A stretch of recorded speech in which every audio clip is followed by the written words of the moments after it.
মৰমৰ ছাত্ৰ-ছাত্ৰীসকল তোমালোক সকলোকে মোৰ চেনেললৈ স্বাগতম জনাইছো। আজি তোমালোকৰ ওচৰত লৈ আহিছো এখন অসমীয়া ৰচনা যিখন অসম হাইস্কুল শিক্ষান্ত পৰীক্ষা আৰু আসাম হায়াৰ সেকেন্ডাৰী এক্সামত হততে আহি থকা দেখিবলৈ পোৱা যায়।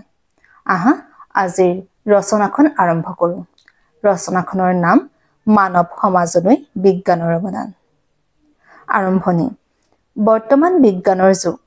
আজি আমি প্ৰতিটো খোজতেই বিজ্ঞানৰ ওপৰত নিৰ্ভৰশীল। লিখা কলমটোৰ পৰা সুপাৰ কম্পিউটাৰ ইণ্টাৰনেটলৈকে সকলোৱে বৈজ্ঞানিক আৱিষ্কাৰৰ ফল। প্ৰকৃততে মানৱ সভ্যতাৰ কৰ্মবিকাশৰ দিনবোৰত যিদিনাই জুই আৱিষ্কাৰ হ'ল সেইদিনাই বিজ্ঞানৰ জয়যাত্ৰা আৰম্ভ হ'ল আৰু ক্ৰমান্বয়ে বিজ্ঞানে মানৱ জাতিৰ ওপৰত প্ৰভাৱ বিস্তাৰ কৰিবলৈ ধৰিলে।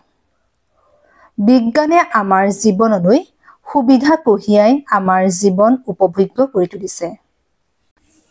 দৈনন্দিন জীৱন আৰু বিজ্ঞান। মানৱ জীৱনত বিজ্ঞানৰ অৱদান অপৰিসীম। বিজ্ঞান অবিহনে আজিৰ জীৱন কল্পনা কৰিব নোৱাৰি। ৰাতিপুৱা শুই উঠাৰ পৰা নিশা নিদ্ৰাৰ কোলাত ঢলি পৰাৰ মুহূৰ্তলৈকে প্ৰতিটো মুহূৰ্ততে আমি বিজ্ঞানসৃষ্ট সামগ্ৰীৰ লগতে জড়িত হৈ থাকোঁ। দৈনন্দিন জীৱনত ৰন্ধা-বঢ়াৰ বাবে LPG হিটাৰ, আহাৰৰ বাবে বাচন বৰ্তন, সুখ স্বাচ্ছন্দ্যৰ বাবে ফেন, এয়াৰ কুলাৰ, অন্ধকাৰ দূৰ কৰিবৰ বাবে বিদ্যুৎ, যোগাযোগৰ বাবে টেলিফোন, যাতায়াতৰ বাবে মটৰ গাড়ী, উৰাজাহাজ, ৰেলগাড়ী প্ৰতিটো বস্তু বিজ্ঞানৰে দান। মোবাইল ইণ্টাৰনেটৰ প্ৰয়োগৰ ফলত পৃথিৱীখন যেন এখন সৰু গাঁৱলৈ ৰূপান্তৰ হৈছে। আজি মহামাৰী বা বিভিন্ন ৰোগ মানুহৰ আতংকৰ কাৰণ নহয়। বিভিন্ন ঔষধ সৃষ্টিৰে বিজ্ঞানে ৰোগৰ প্ৰতিৰোধ গঢ়ি উঠিছে। বিজ্ঞানৰ প্ৰগতিৰ ফলতে চিকিৎসা ক্ষেত্ৰলৈ বিশেষ পৰিৱৰ্তন আহিছে, যাৰ বাবে দুৰাৰোগ্য ৰোগৰ চিকিৎসাও সম্ভৱ হৈছে। বিজ্ঞানৰ প্ৰভাৱত মানুহ অনুসন্ধিৎসা বৃদ্ধি পাইছে। মানুহে পৃথিৱীৰ বাহিৰৰ জগত অৰ্থাৎ মহাকাশৰ ৰহস্য ভেদ কৰিবলৈ কিছু পৰিমাণে সমৰ্থ হৈছে। দৈনন্দিন জীৱনত বিজ্ঞানৰ প্ৰয়োগৰ ফলত কৃষিৰ ক্ষেত্ৰত ন প্ৰযুক্তি ব্যৱহাৰ কৰিব পৰা হৈছে।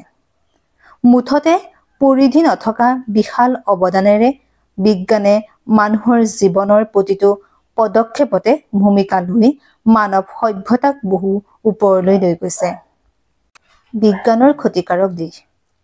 বিজ্ঞানৰ সুপ্ৰভাৱে মানুহৰ অনেক স্বাচ্ছন্দ্য, আৰাম, গতি, নিশ্চয়তা আৰু নিৰাপত্তা আনি দিছে যদিও বিজ্ঞানে অপকাৰো কৰিছে যথেষ্ট। মানুহ অত্যাধিক যন্ত্ৰ নিৰ্ভৰ হৈ পৰিছে। দৈহিক মানসিক শক্তি ভৱিষ্যতে কমি যোৱাৰ আকাংক্ষা প্ৰকট হৈ পৰিছে। বহু চেনেলযুক্ত দূৰদৰ্শন, বিভিন্ন অস্ত্ৰ-শস্ত্ৰ, পাৰমাণৱিক বোমা, বিভিন্ন ৰাগিয়াল দ্ৰব্য, মোবাইল ফোনৰ অত্যাধিক ব্যৱহাৰে সমাজ জীৱনৰ প্ৰতি ভাবুকি আনিছে। সহজ সৰল মানুহৰ জীৱনত কৃত্ৰিম সভ্যতাই মূৰ দাঙি উঠিছে। বিজ্ঞানৰ অত্যাধিক সুবিধা লাভ কৰি মানুহ হৈ পৰিছে আত্মকেন্দ্ৰিক। তদুপৰি বিজ্ঞানৰ বিধ্বংসী ৰূপ মানুহৰ জীৱনত অভিশাপ হৈ পৰিছে। সবাতোতকৈ উদ্বেগজনক ৰূপ লৈছে বিজ্ঞানসৃষ্ট সামগ্ৰীৰ প্ৰদূষণে। প্ৰদূষণে সমগ্ৰ পৃথিৱীৰ জীৱনলৈ বিপদ মাতি আনিছে। সামৰণি। সকলো বস্তুৰে ভাল বেয়া দুটা দিশ থাকে।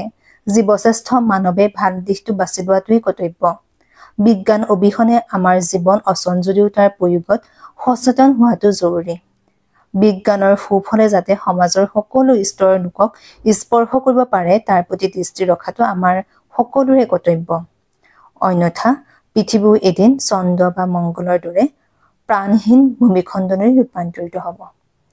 ছাত্ৰ-ছাত্ৰীসকল, এইখনেই আছিল ৰচনাখন। যদি ভিডিঅ'টো চাই ভাল পাইছা, লাইক কৰিবা, কমেণ্ট কৰিবা আৰু নিজৰ বন্ধু-বান্ধৱীসকলক যিমান পাৰে সিমান শ্বেয়াৰ কৰিবা যাতে তেওঁলোক উপকৃত হয়। লগতে মোৰ চেনেলটো ছাবস্ক্ৰাইব কৰি দিবলৈ নাপাহৰিবা। যদি তোমালোকে ফেচবুক আৰু ইনষ্টাগ্ৰামৰ পৰা চাইছা মোক ফ'ল' কৰিবা। ধন্যবাদ।